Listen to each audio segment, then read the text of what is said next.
dire, ma vocation s'est déclenchée moi-même en classe de 4e. Voilà. J'ai décidé d'être professeur de français. C'est quelque chose qui est né en moi, parce que j'avais déjà la vocation de vouloir enseigner depuis tout petit, compte tenu que je suis hispanophone.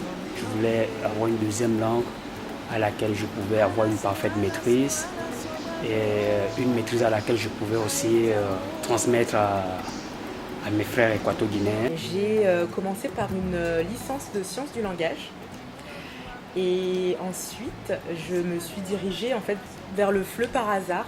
Il y avait une option FLE lors de mon parcours, donc lors de cette licence. J'ai voulu voir ce que c'était et j'ai très bien accroché avec le professeur qui m'a expliqué son métier, qui m'a expliqué ce qu'elle faisait, où est-ce qu'elle travaillait, comment elle travaillait, la relation qu'elle avait avec ses apprenants. Et ça m'a tout de suite donné envie. J'ai voulu me diriger vers cette voie professionnelle alors que je me dirigeais plutôt vers l'orthophonie. Je veux dire que l'université où j'ai eu des professeurs de très grand calibre qui m'ont inculqué ce goût, parce qu'avant je voulais être médecin. Mais d'un coup comme ça, j'ai eu des grands professeurs qui ont changé comme ça ma carrière. Surtout d'abord à l'université, mais surtout avant en classe de terminale.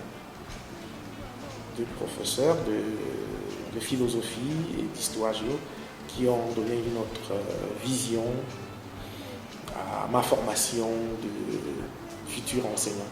Lorsque je suis arrivée ici, j'ai été surtout frappée par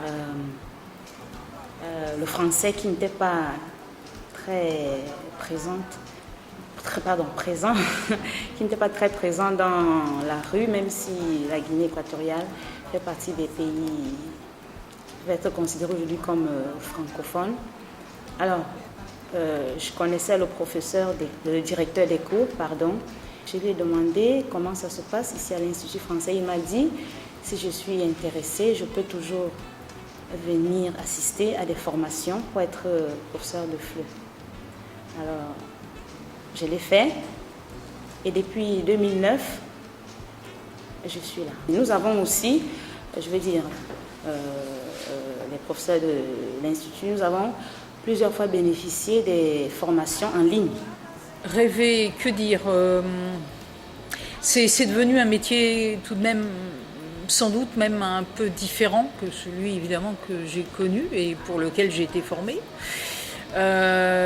Différent par effectivement l'entrée du numérique. Au début de ma carrière, j'ai commencé à Rey Malabo, au lycée Rey Malabo, ici à Malabo. Et en ce moment, je suis à l'école militaire générale intérim, Général Obiang, à l'EMIGO.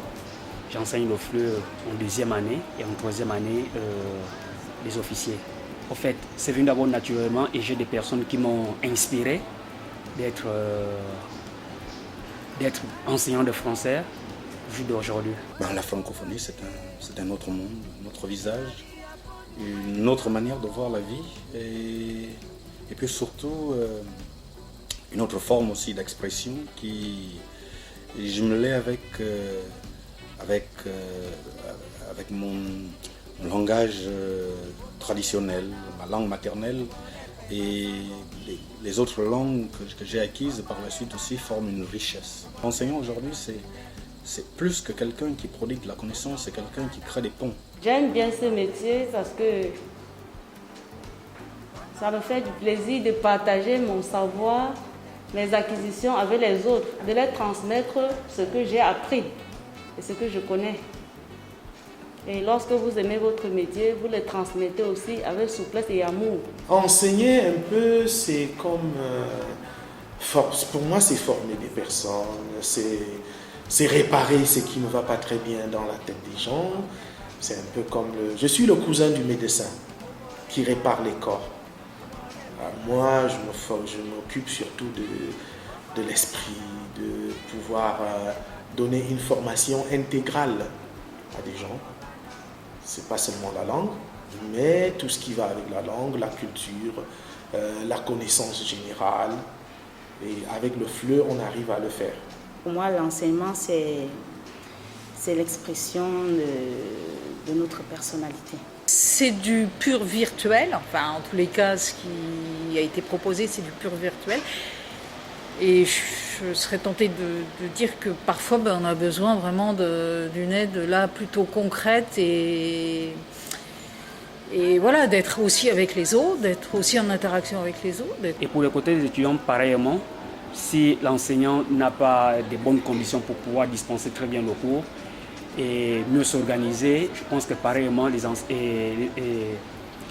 élèves aussi, les étudiants aussi en souffrent aussi les mêmes problèmes. Je pense que c'est en voie d'amélioration, je pense forcément. Hein. Le fait est que comme c'est rentré maintenant dans les pratiques, la formation sur le numérique, oui, c'est comme au théâtre.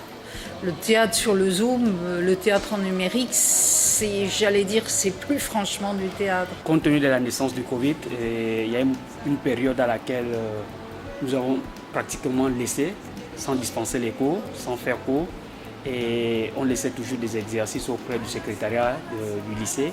L'enseignement à distance n'est pas réellement comme lorsqu'on est en présentiel, parce que lorsqu'on enseigne une langue, il y a beaucoup de choses qui comptent. La gestuelle, l'expression du visage et tout cela compte. Donc à distance c'est un peu difficile, mais quand on est en salle avec les étudiants, ça passe plus vite. Lorsque l'étudiant vous observe, le déplacement, les mouvements, lorsqu'on change de tonalité, tout cela, ça compte. Je pense que sur le cours à distance, il gagne plus. Parce que le travail qu'on fait avec l'étudiant à distance peut aller jusqu'à 1 heure, 2 heures. Alors qu'en classe, on n'a que 120 minutes pour 15 personnes. Et maintenant, quand ça se passe à distance par la nouvelle technologie, on peut consacrer un étudiant intelligent, n'est-ce pas, sage, peut prendre tout le temps, peut s'accaparer du temps de son professeur. Pourtant, il y a certains métiers, certaines activités de l'école qu'on ne peut pas faire à distance. On peut faire, mais ça ne réussit pas comme en classe, comme les activités en groupe, entre élèves.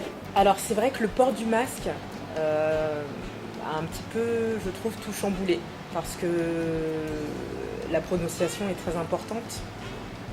Lorsque j'enseigne le français, les apprenants ont besoin de voir mes lèvres bouger, ils ont besoin de me voir articuler, de voir le placement de ma langue, etc. Enfin, je leur montre moi-même en classe comment ça se passe finalement à l'intérieur. Et c'est vrai qu'avec le port du masque, à cause de cette pandémie mondiale, tout est un peu... oui, chamboulé, bouleversé, parce que je ressens plus de distance avec mes apprenants, et eux aussi le ressentent, je pense, et je ne communique plus de la même façon. Oui, c'est vrai que c'est un peu inquiétant, mais d'un autre côté aussi, il faut apprendre les changements et analyser pour aller vers le futur. Mais d'un autre côté, je crois qu'il faut penser aussi à une autre forme, une autre façon d'enseigner. C'est quand même une évolution aussi qui n'a pas commencé maintenant, parce que les moyens de communication, de nouvelles technologies existent depuis, et peut-être qu'il faudra repenser une autre forme d'enseigner, de prodiguer de la connaissance, même si bien évidemment c'est toujours inquiétant de changer. On peut donner des liens, de nombreux liens, pour que les élèves aillent voir des sites qui proposent Ça peut être la BNF ou ça peut être des lieux de culture, des lieux divers, théâtraux, où il y a des projections, des vidéos, etc. Ça, on peut donner des liens. Pour faire un cours avec le matériel, disons, vidéo, Internet, pour une part, c'est quelque chose qui donne aussi de l'expérience tantôt à l'élève ou à l'étudiant que l'enseignant. Jamais je n'aurais pensé avoir des conditions de travail limitées et c'est vrai que ça change beaucoup de choses. Ouais. Ça change beaucoup de choses. J'aime être proche de mes apprenants. Alors aussi bien dans la classe pouvoir passer entre les élèves, regarder leurs copies, discuter un petit peu avec eux. Et là, c'est vrai qu'il y a quand même plus de distance. En fait, le système en lui-même, nous avons eu la chance. C'est vrai que le Covid arrive maintenant, mais il arrive quand même à un moment donné où les technologies sont déjà suffisamment développées. D'un autre côté, je pense que l'expérience aussi est meilleure conseillère, c'est-à-dire il faudrait que l'on repasse par des formations des professeurs, les amener à la maîtrise des outils nouveaux qui nous parviennent maintenant et dont on n'a pas la parfaite maîtrise. Les changements sont toujours difficilement acceptés parce que on se sent confortable dans ce qu'on faisait avant. Mais quand c'est nouveau, on est obligé de bousculer les habitudes. Et une fois que ces habitudes s'installent, alors une fois de plus, ça devient une habitude difficile aussi à bousculer. Parce que je vais vous le dire, quand on a commencé le FLE, on n'avait pas la vidéo, on avait des diapos. On travaillait avec des diapos et c'est ce qui était à ce moment de l'heure. On est passé à la vidéo et aujourd'hui, comme je le disais, on a un étudiant peut faire des enregistrements de production orale et demander à son professeur de donner un niveau ou de corriger des fautes, voilà, pour l'aider à améliorer son niveau. Ça veut dire que cela est en train de changer, cela évolue et il faut tout simplement s'adapter. On s'adaptera, on changera certaines choses, mais c'est ainsi, ce sera ainsi. Et puis j'espère que ça fait toujours rêver, Bien sûr, il y a des conditions difficiles, mais il y a mais comme pour tous les métiers, comme dans tous les métiers, c'est normal. Aujourd'hui, c'est un métier qui est sous-valorisé et le fait qu'il fasse rêver. Moi, la plupart des personnes qui m'ont marqué dans ma jeunesse, et je les ai toujours en tête, ce sont les professeurs. Le professeur crée un lien avec les apprenants qui est d'un autre ordre. C'est de l'enseignement. Et l'enseignement, c'est le partage de la connaissance. Or, la connaissance, aujourd'hui, c'est ce qui nous fait vivre. Je suis très optimiste parce que ici, le français est langue officielle. Il faut rester optimiste. Oui.